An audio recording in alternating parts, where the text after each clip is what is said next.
La motion votée lors du dernier conseil municipal de Saint-Laurent-du-Maroni prévoit la tenue d'un CLSPD, un conseil local de sécurité et de prévention de la délinquance extraordinaire. Tous les maires de la CCOG et les parlementaires concernés seront invités à débattre sur le seul sujet de l'immigration et à trouver des solutions. Cette réunion devrait avoir lieu d'ici quelques semaines. Depuis le mois de janvier, nous avons des milliers de personnes venant de Haïti, même s'il y en a d'autres qui viennent aussi de d'autres pays, et qui arrivent là et qui sont dispersés dans la nature. Ce sont des êtres humains, on ne peut pas faire comme s'ils n'existaient pas. Aussi bien pour eux, ils ont besoin d'être accompagnés, d'être soignés certainement, que pour les collectivités, parce que demain, c'est nous qui aurons en charge tout cela.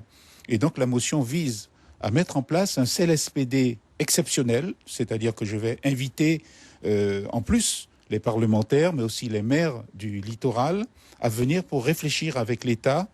Et puis, nous allons faire des propositions. Depuis janvier 2016, 4 000 à 5 000 personnes en situation irrégulière se seraient installées sur la commune de Saint-Laurent.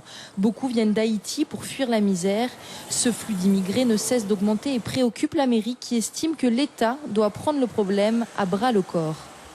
Ne pas voir ce qui se passe, c'est-à-dire des personnes actuellement, au moment où je vous parle, qui sont dans la nature, qui boivent l'eau des criques, qui font leurs besoins dans les criques aussi, et qui sont pour la plupart certainement malades, qui viennent avec des maladies, faire comme si on ne voyait pas ça, c'est vraiment courir un risque important, aussi bien pour eux que pour la population de Saint-Laurent-du-Maroni.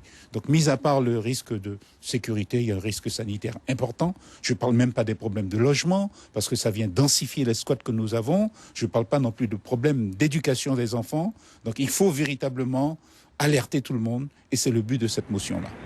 La motion votée par le conseil municipal prévoit également qu'une réflexion soit menée en vue de l'ouverture éventuelle d'un centre d'accueil et d'orientation des migrants sur la Guyane.